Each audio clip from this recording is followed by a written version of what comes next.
barring the humidity right there, if you just saw it on the lens, we're in San Antonio.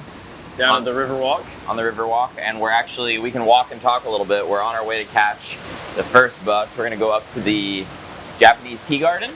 Yep. We made it in last night on the Amtrak. Caught the Primo bus. Primo. It was something. It was something. I don't know if primo is the word I would use to describe it, but it was decent. It was on time. Yeah, it was decent. It was fine. Yeah, it was on time. We thought we had to run to it. For those of you just listening, imagine some sprinting with heavy backpacks here while also dodging quite a few puddles.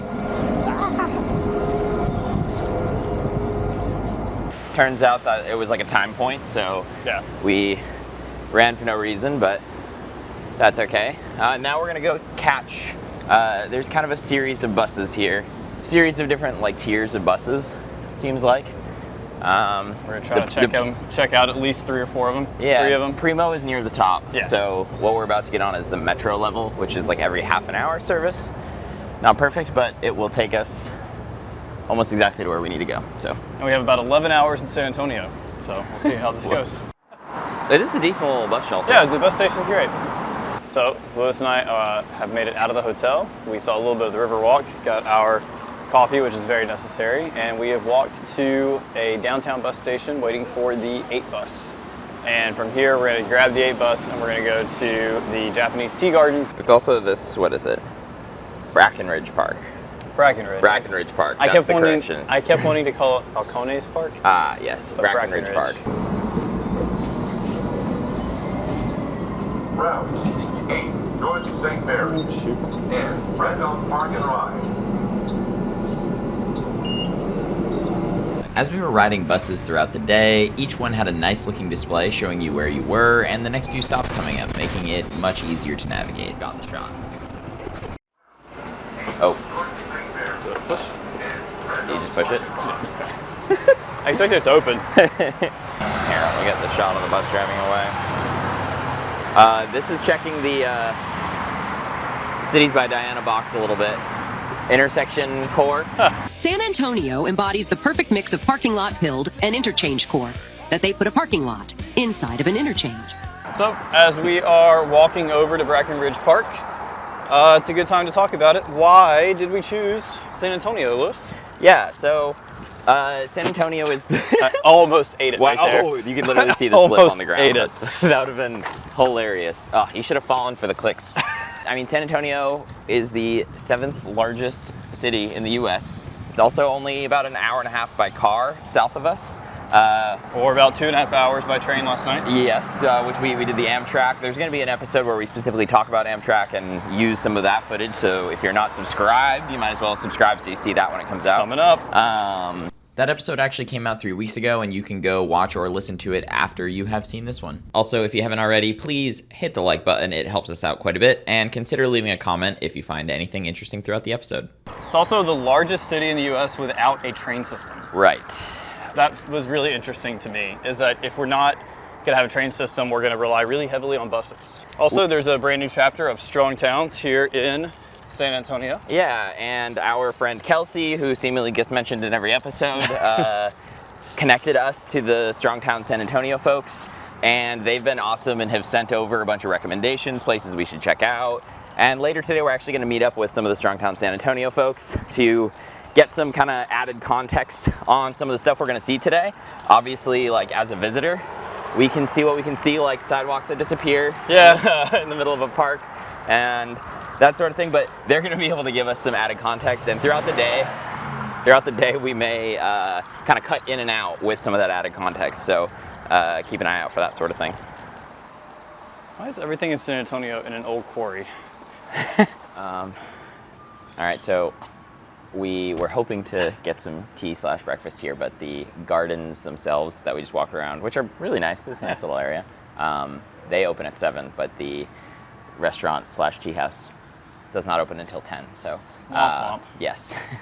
But we're gonna walk over towards the zoo, which is also where we're gonna be able to get the bike share, and we'll probably take the bikes down towards an area called the Pearl, which is supposed to be a nice little... Pearl District, it's awesome. It's an old brewery that they turned into a hotel and apartments and a food Supposed court. to be a pretty like walkable area and beautiful, whatnot. yeah. I haven't been there Oh, yet. So, I'm excited for you to see it. Yeah, The yeah, Pearl's yeah. really cool. So we're gonna go and pivot a little bit from eating here, and we're gonna go for a little bike ride. Hopefully not get hangry.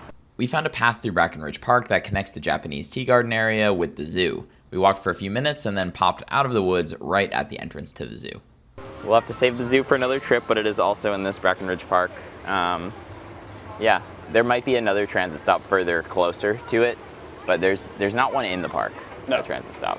But we're going to walk from the zoo to the nearest B-cycle. Yes, which is right over here actually, Yeah. somewhere. Oh yeah, so you could bust a bike to the zoo.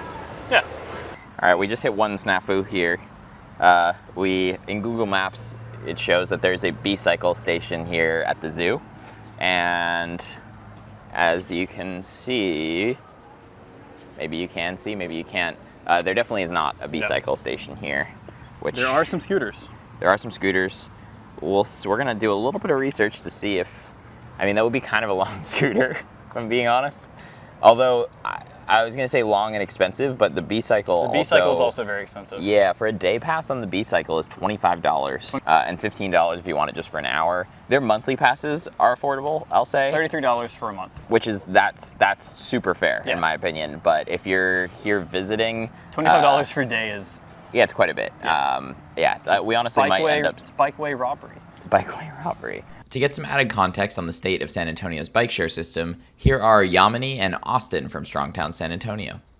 About a year ago, there were maybe twice as many stations, but over the past few years, they had issues with bike theft, which I think Austin alluded to, and also a lack of funding. So they've been consolidating stations and trying to have more bikes in each station because previously a lot of times you'd go to a station and there'd only be one bike or no bikes. So they're trying to make it more reliable with fewer stations. It's really helpful that they've focused the remaining B-cycle stations on our best bike infrastructure on the greenways too. So at least that the remaining bikes that they have aren't getting, hit by cars or stuff like that. Right. And the likelihood of theft in that area too is much lower. And so it's going to mean that the bikes that we still have are going to stay there and they're going to be in good condition for the long term, which is nice. We are making the case for micromobility. We hit our roadblock where there was no bike share program, where Google said there'd be a bike share program, but there are these lovely, that's not even the word I would use, but there are these bird scooters around. Mm-hmm. We could take a bus, but we want to experience the bike path. Yeah. So this is our best option at the moment, and there are like no bike share things up here, frankly, which kind of stinks, but we're making the best of it. Making the best of it. All right, let's scoot. Seems like there's a lot of nice little trails and stuff in the park. Yeah. We probably could have found one, but confusing for now. So We were also dragging 50-pound scooters around. yes. And backpacks that are heavier than necessary, I would say. Now we're getting somewhere. This is nice. Yeah.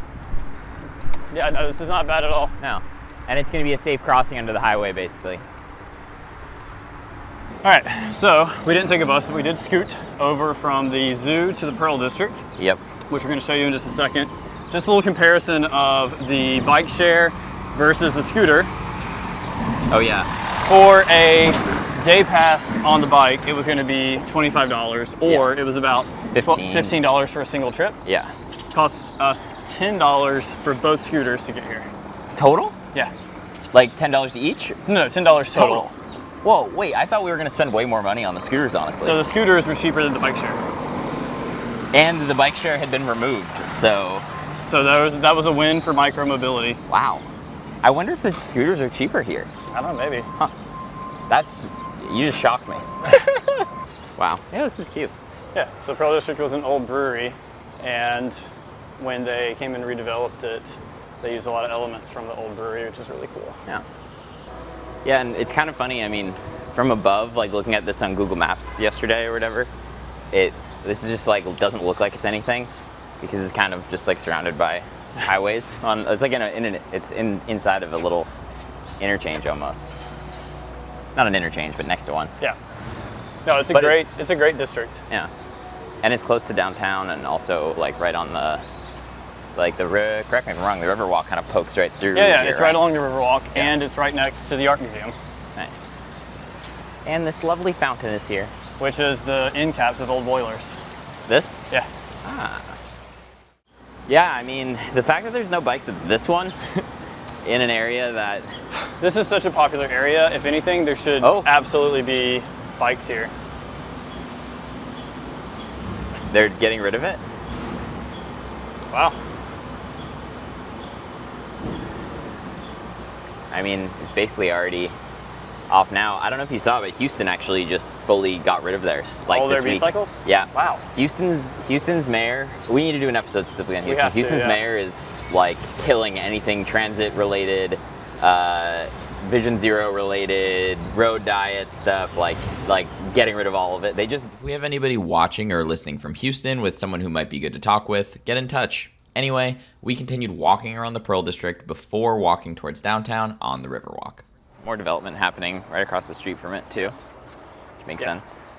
Oh yeah, this area is going to be a hotbed for hotspot for more development. All right, which is good. I mean, more density makes things easier to serve by transit. Yeah. And all that sort of stuff.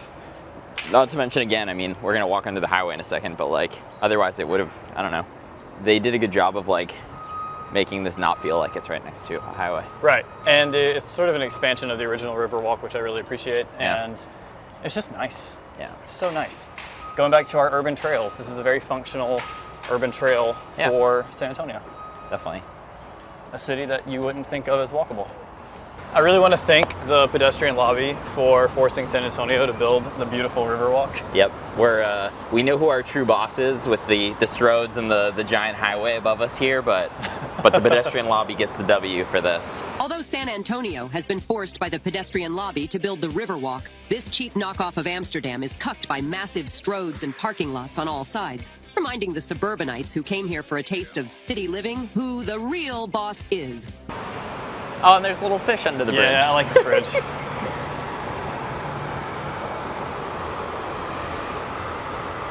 If we were able to get the B-cycles for a day pass, I think we would have ridden from where we initially started by the zoo through the Pearl, and then from the Pearl, and ended up, I believe, somehow on this Avenue B bike lane. This is nice. It's very nice. What kind of, is that a flexible bollard or is that, okay, it's flexible. I was like, is that a metal bollard? Chris comes to San Antonio and ruins their bike infrastructure. Don't sit on the bollard. That's actually pretty like good separation for the parking and stuff too. I mean, this is a top tier bike lane in my opinion. A+. The e-bike cult approved. A+ on Avenue B. Yes. I give it a B+. B+ for Avenue B. An Avenue B+. We're gonna get some more info on Broadway here in San Antonio from the Strong Towns folks later. There's been some drama on Drama on Broadway? Drama on Broadway, oh my gosh. The city of San Antonio, the short version is the city of San Antonio wanted to put in some better bike lanes, sidewalks, traffic calming, on Broadway. And I believe the road is actually managed by TxDOT. Yeah, TxDOT, or the state of Texas, owns the roadway. Yes. And TxDOT is under the directive of Governor Greg Abbott that they shall not impede any traffic flow. Right. So that means no traffic calming measures and free-flowing lanes. Yeah, and I believe that like some of the stuff actually was started on Broadway, so there might be like bike lane to nowhere kind of situation. I could be wrong on this. We're about to literally walk up and see, but we'll get more context from the Strong Towns people later. Yeah. Here's some additional context from Charlie, Yamini, and then Tony from Strong Town San Antonio.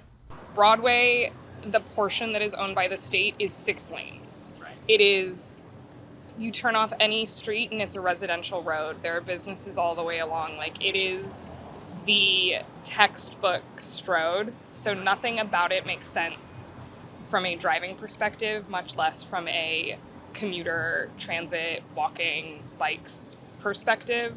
So TxDOT had agreed to give it back to the city, or give it to the city. And then eventually when the plans got approved, we're gonna remove a lane, add bike lanes. Allocated, $80 million in bonds, and it got down to the double secret last step. that nobody ever pays any attention to, and got canceled by the state until they did away with all the cool stuff, which was separated bike lanes, wider sidewalks, islands down the center so that there would be fewer turns directly, left turns directly into businesses. So it's wonderful. We can't have that. Again, big thanks to Strong Towns for all of the context here. We did not make it to the other side of the highway for the state-owned portion of Broadway, but did get to see a glimpse of what it could have looked like while walking along the city-owned corridor closer into downtown. Here's us walking through that section. One thing that I will say, when you're choosing to redesign the street here, it would have made a lot more sense to me to keep the two-way protected cycle track that's like right over there on the main drag so that it's easier to get to the businesses, instead of having extra street parking right here. A lot of street parking. So like, I'm okay with having some of the street parking, but have it behind the buildings over there. Agreed. And allow to have the bikes on here. That's, that's just the way I would do it. Make this big sidewalk cafe areas. Right. With the bike lane. Right. And then put the parking behind. Right. Yeah. I think that would make sense. I mean, this is still nice, don't get me wrong, but got to get a little bit of that Texas in there, prioritizing the car storage for folks on the main street here. Yeehaw. You must park right in front. Otherwise, it's beautiful. We then stumbled upon some really nice looking protected bike infrastructure at an intersection near downtown. According to Strongtown San Antonio, this is some of the first infrastructure like this in the city. Yeah, I'm a fan. This looks really good. Yeah. Yeah, and it continues on the other side. You got the little protected with the zebradillos. Zebradillos and the squishy poles. Yeah. Don't sit on them. Don't sit on them. These are interesting, like, flex post things. Yeah. They're different than what we have, for sure. For the afternoon, we had plans to hit a few more sites. First up was seeing what it would be like to take transit to a San Antonio Spurs game. We popped on yet another bus, this time the 24, and we were dropped off right across the street from the stadium. Important to note that we were super hot at this point, and many of the bus stops throughout the day did not have any shade at them. Thank you. Thanks. Haven't seen one of those before. We are like 3 for 3 on time buses. Yeah, it's pretty impressive.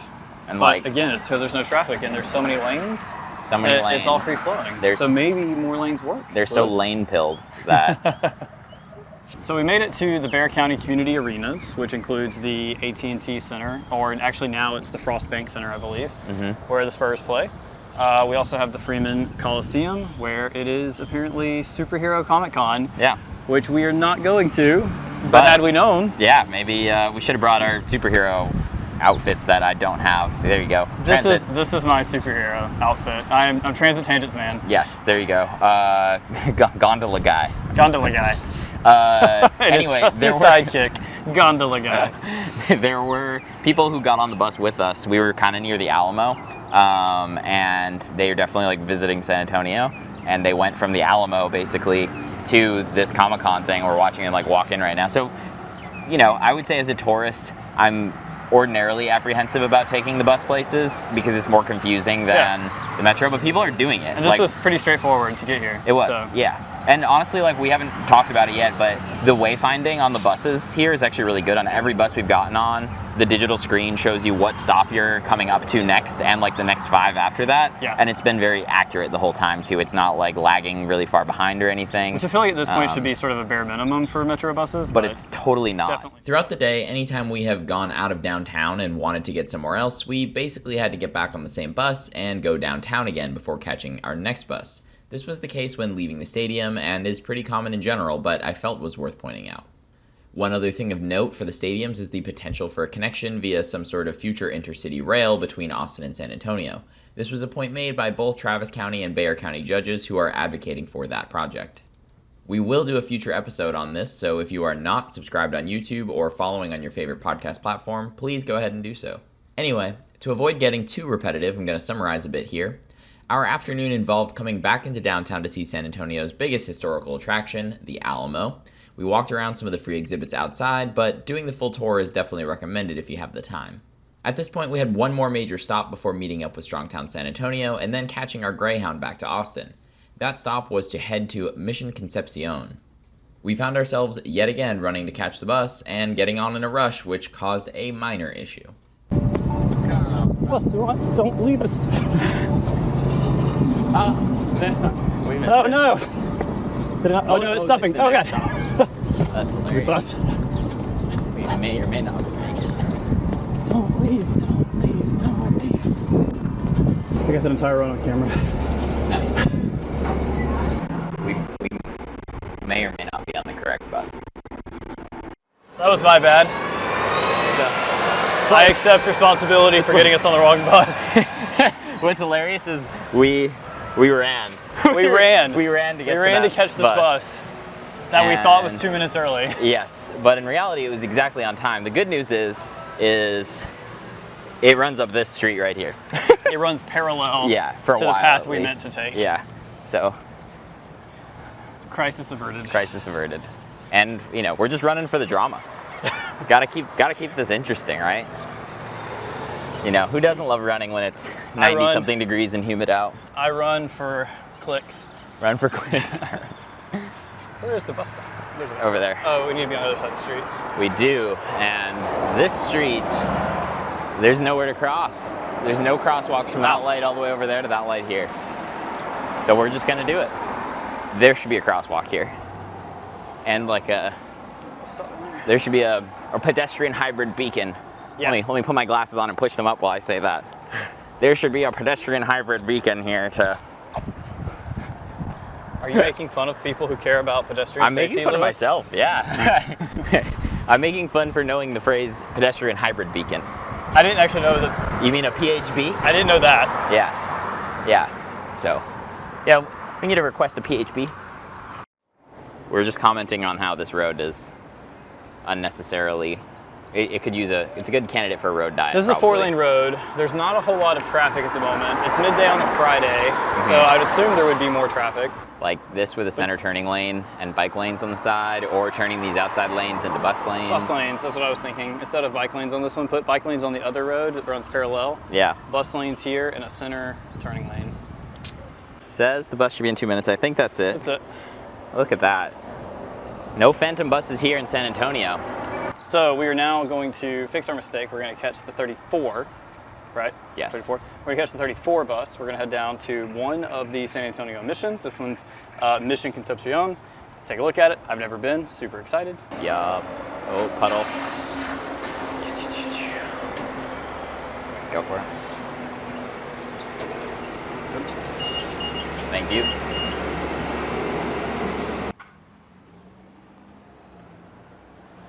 We got off the bus to find some more rough pedestrian infrastructure. A lot of San Antonio's roads have long stretches with no crosswalks, leaving pedestrians to play Frogger at their own risk. We had to do this several times throughout the day.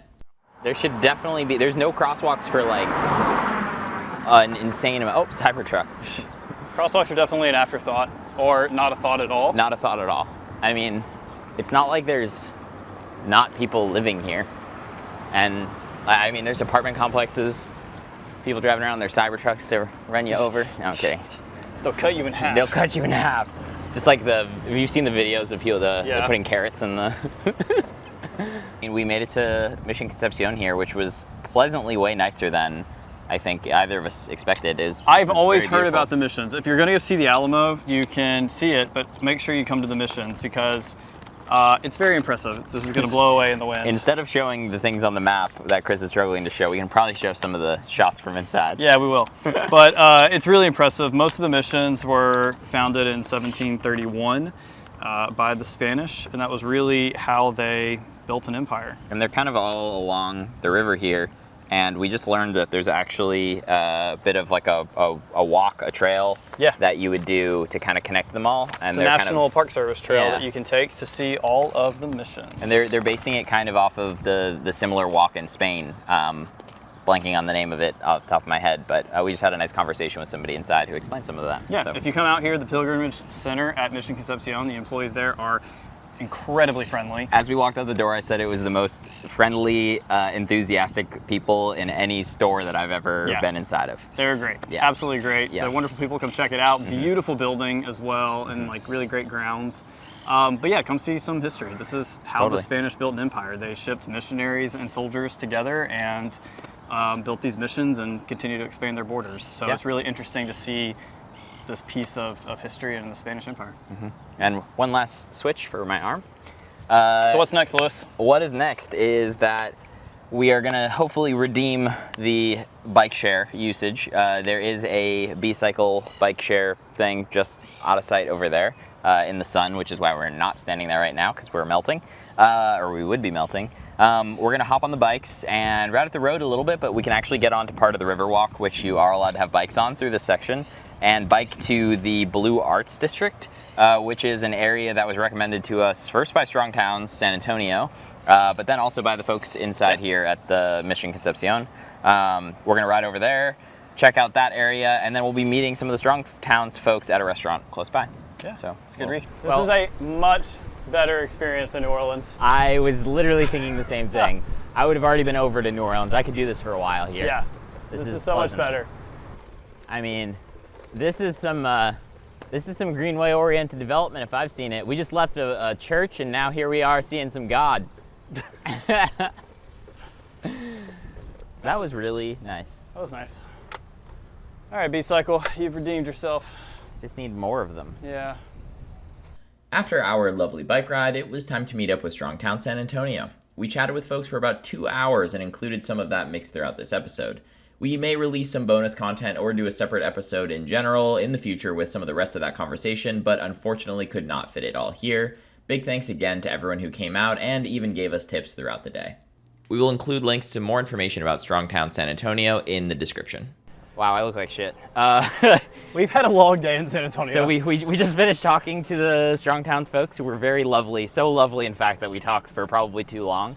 And we had a great reception. Yes. And the next bus now, though, is too close.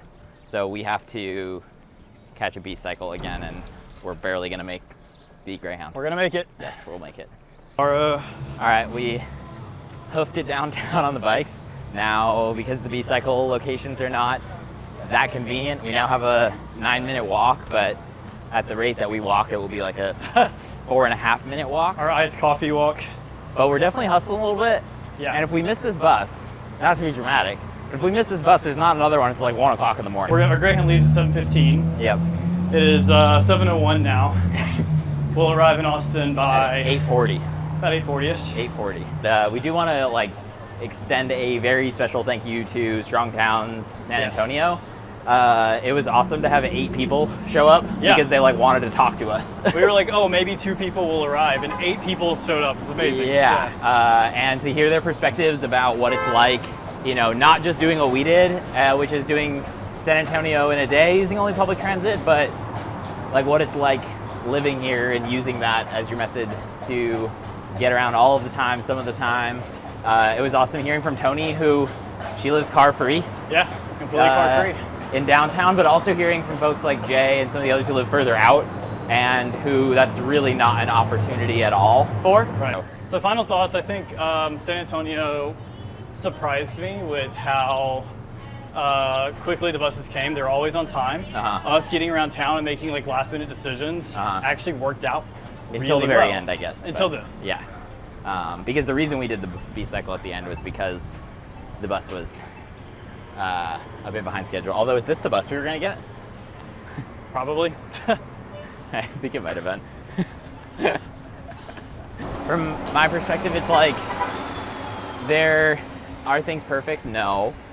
But I think there's a lot of room for potential.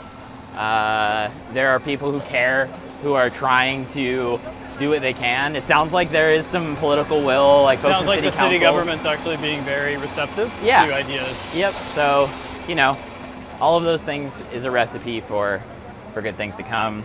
Anyway, that's it here from San Antonio. If you enjoyed this and you haven't hit the like button already, please consider doing so. If you're not subscribed, please go ahead and do that. We're also going to have links to everything from Strong Town San Antonio and some of the other places we were at today. But thank you all so much for watching. we hope you enjoyed this day. Sorry the ending's very chaotic here, but Gotta we catch our bus. are actually almost going to miss the bus. Yeah. All right. All right, see you on the next Transit Tangents Tuesday. Yeah, I'm saving that dough. Public transit's where it's at. Watch me go.